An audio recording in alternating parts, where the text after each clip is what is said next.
ഹബീബായ മുഹമ്മദ് റസൂലുള്ളാഹി സ്വല്ലല്ലാഹു അലൈഹി വസല്ലം തങ്ങൾ പറഞ്ഞ ഒരു ഹദീസിൽ കാണാം, മൻ ലഹ ഉദ്ഹിയ, ഒരാള് ഉദ്ഹിയത്ത് മൃഗം അറുത്തു കൊടുത്താൽ, ഇൻഷാ അല്ലാഹ് ഇന്ന് ദുൽഖഅദ് 29 കടന്നു വരുന്ന രാത്രി ചിലപ്പോ വിളിച്ചാവാനുള്ള സാധ്യതയുണ്ട്. ഉദ്ഹിയത്ത് അറുത്തു കൊടുക്കാൻ ഉദ്ദേശിക്കുന്ന ആളുകൾ ഇന്ന് തന്നെ എല്ലാം അതിനു വേണ്ടി ഒരുങ്ങേണ്ടത്. ഈയുള്ള ദിവസങ്ങൾ വിളിച്ചാണെങ്കിലും രാത്രി വിളിച്ചാണെങ്കിലും ഇൻഷാ അല്ലാഹ് നമ്മുടെ ശരീരത്തിലുള്ള രോമങ്ങളോ നഖങ്ങളോ ശരീരത്തിലുള്ള ഒന്നും പിന്നെ എടുത്ത് മാറ്റാതിരിക്കാനാണ് ഉത്തമം. അത് ഇന്ന് തന്നെ പ്രത്യേകമായി അതിനുവേണ്ടി ഒരുങ്ങിയ ആളുകൾ, കരുതിയ ആളുകൾ പ്രത്യേകമായി ശ്രദ്ധിക്കേണ്ടതാണ്. ഏതാണ്ട് വലിയ അള്ളാഹുവിന്റെ അടുത്ത് വലിയ കൂലിയുള്ള പ്രതിഫലമുള്ള ഒരു വിഷയമാണ് ഉദ്ഹിയത്ത്. അള്ളാഹുവിന്റെ ഹബീബ് പറഞ്ഞു, ഒരാള് ഉദ്ഹിയത്ത് അറുത്തു കൊടുത്താൽ ആ മനുഷ്യൻ മരിച്ച് നശാലോകത്തിലേക്ക് കടന്നു വരുമ്പോ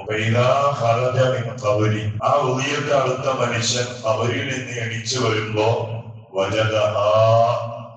ആ ഉദ്ഹിയത്തിന്റെ മൃഗം അവൻ എണിച്ചു വരുന്ന സമയത്ത് ആ മൃഗം അവനിക്കൊരു വാഹനമായി അവന്റെ മുന്നിൽ വന്ന് നിൽക്കുന്നു. സുഹൃത്തുക്കൾ പറഞ്ഞു, അന്ന് അവന്റെ മുന്നിൽ വന്ന് നിൽക്കുന്ന ആ വാഹനം, അവന്റെ ഉദ്ഹിയത്ത് മൃഗമാകുന്ന വാഹനം, അതിന്റെ രോമങ്ങൾ അത് സ്വർണത്തിനാലുള്ള രോമങ്ങളായി. അതുപോലെ അതിന്റെ കണ്ണുകൾ യാക്കൂത്ത് കൊണ്ടുണ്ടാക്കിയ കണ്ണുകളായിരിക്കും. അതുപോലെ അതിന്റെ 2 കൊമ്പുകൾ, നല്ല കൊമ്പുള്ള മൃഗത്തെയാണ് അറുത്തു കൊടുക്കൽ ഏറ്റവും ഉത്തമം. അവ 2 കൊമ്പുകൾ അതും തങ്കമായിരിക്കുന്ന, സ്വർണമായിരിക്കുന്ന ആ രൂപത്തിലുള്ള ഒരു വാഹനം അവന്റെ മുന്നിൽ ആഖിറത്തിൽ ഖബറിൽ നിന്ന് എണിച്ചു വരുന്നു. ഖബറിൽ നിന്ന് എണിച്ചു വരുന്ന പറഞ്ഞാൽ സൂറത്ത് യാസീൻ നമ്മളത് പറഞ്ഞിട്ടുണ്ട്. ഖാലൂ യാ വൈലനാ മൻ ബഅസനാ മിൻ മർഖദിനാ, ഖാലൂ യാ വൈലനാ മൻ ബഅസനാ മിൻ മർഖദിനാ. അവിടെ കുറച്ച് നിർത്തണം. പിന്നെ ഹാദാ മാ വഅദ റഹ്മാൻ വസദഖൽ മുർസലൂൻ. മർഖദിനാ ഹാദാ മിൻ മർഖദിനാ, ഹാദാ മാ വഅദ റഹ്മാൻ വസദഖൽ മുർസലൂൻ. ഖബറിൽ നിന്ന് എണിച്ചു വരുമ്പോ ആളുകൾ കേൾക്കുന്ന ഒരു ചോദ്യമാണ്, നമ്മളെ ഈ വർക്കിൽ നിന്നിട്ട് നമ്മളെ എണിപ്പിച്ചത് ആരാണ്? അങ്ങനെ മഹാന്മാർ 2 അഭിപ്രായം പറഞ്ഞിട്ടുണ്ട്. ഒന്ന്, ഇസ്രാഫീൽ അലൈഹിസ്സലാം ഒന്നാമത്തെ ഊത്തൂതും എല്ലാവരും മരിച്ചു പോകും, അല്ലെ? അപ്പൊ അതുവരെ ഖബറിൽ ശിക്ഷ അനുഭവിച്ച ആളുകളും പിന്നെ ഖബറിൽ അദാബുണ്ടാവൂല. 2ാമത്തെ ഊത്തൂത്തുന്നവർ, ഒരു ഊത്ത് കഴിഞ്ഞിട്ട് 2ാമത്തെ ഊത്തൂന്നതിന്റെ ഇടയിൽ കുറച്ച് ഗ്യാപ്പ്, 40 കൊല്ലമാണെന്നോ 40 ദിവസമാണെന്നോ 40 മാസമാണെന്നോ എന്നതറിയില്ല.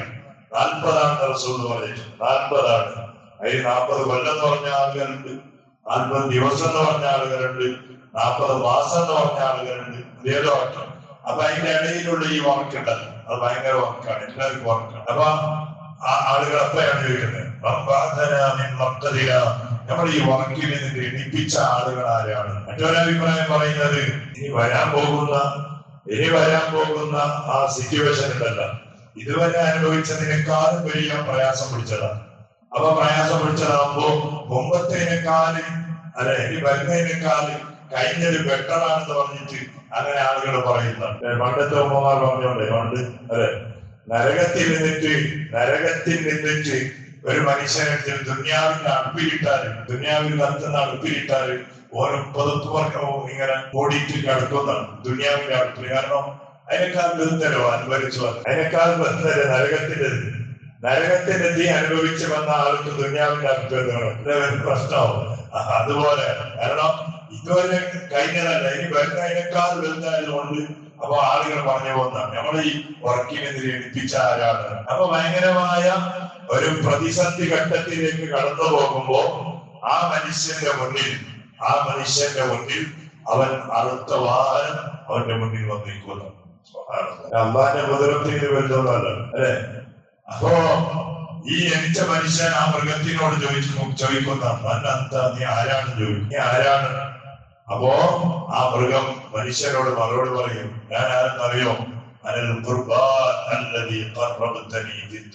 ദുനിയാവിൽ നീ അറുത്തു കൊടുത്തതിന്റെ ഖുർബാനിന്റെ മൃഗാണെന്ന് പറഞ്ഞു. ആ മൃഗം അല്ലെ അവിടുത്തെ നാലത്തെ അവസ്ഥാനല്ലേ? എല്ലാം നമ്മുടെ വായു മാത്രം സംസാരിക്കുന്ന ഇതുണ്ടല്ല ആ പാർട്സ് അത് സംസാരിക്കൂല, ബാക്കിയെല്ലാം സംസാരിക്കുന്നു. കയ്യും കാലും നഖങ്ങളും അതുപോലെ രോമങ്ങളും അതുപോലെ നമ്മുടെ ശരീരത്തിലുള്ള ഓരോന്നും സംസാരിക്കേണ്ട സ്ഥലം സംസാരിക്കും. നമ്മുടെ ശീലമാണ്. അപ്പൊ അതുപോലെ അള്ളാഹുവിന്റെ മുദ്രത്തോട് എല്ലാ മൃഗങ്ങളും അവിടെ സംസാരിക്കും. നമ്മുടെ മുദ്രത്തോട് ഇപ്പൊ എന്തായാലും സംസാരിക്കാം. നമ്മുടെ കയ്യിലുള്ള വാഹനം വണ്ടി സംസാരിക്കുന്നുണ്ട്, നമ്മുടെ മൊബൈല്, നമ്മുടെ താക്കോല്, അല്ലെ? ഒരാള് ഇപ്പത്തെ പുതിയ കാലത്തൊക്കെ പോയാല് പിന്നെ പോയിട്ട് ഇരുന്ന പാട് സീറ്റ് ബെൽറ്റ് ഇട്ടില്ലെങ്കിൽ സംസാരിക്കും. ഇടുന്ന പറഞ്ഞോളൂ, സീറ്റ് ബെൽറ്റ് ഇട്ടില്ലെങ്കിൽ അവിടെ കാറിനോട് പറയും ബെൽറ്റ് ഇട്ടാന്ന് പറയും. അതായത് ഞമ്മ ഈ മലയാളത്തിലല്ല, അതിന്റെ ലാംഗ്വേജിൽ അത് പറയും. ഇതന്നെ നമ്മളെ കണ്ടുപിടിച്ച നമ്മളെ കുതിരത്തോടുണ്ടാക്കിയ സാധനങ്ങൾക്കുള്ള അവസ്ഥ എങ്ങനെയാണെങ്കിൽ ഹാജരായ അള്ളാന്റെ കുതിരത്തോണ്ട് മൃഗങ്ങളും അതുപോലെ കാലത്തെ അവസ്ഥ വല്ലാത്തൊരവസ്ഥ. അപ്പോ നാം അറുത്തു കൊടുത്ത നമ്മുടെ മൃഗങ്ങൾ നാം ചോദിക്കുമ്പോ പറയുന്നതാണ് സുബ്ഹാനല്ലാഹ്, എന്താ പറയുന്നത്? അനൽ ഖുർബാൻ അല്ലദീ ഖറബതനി ഫി ദുനിയ, ദുനിയാവിൽ നീ അറുത്തു കൊടുത്ത ഉദിയത്ത് കൊടുത്ത ബലി കൊടുത്ത മൃഗമാണ് ഞാൻ.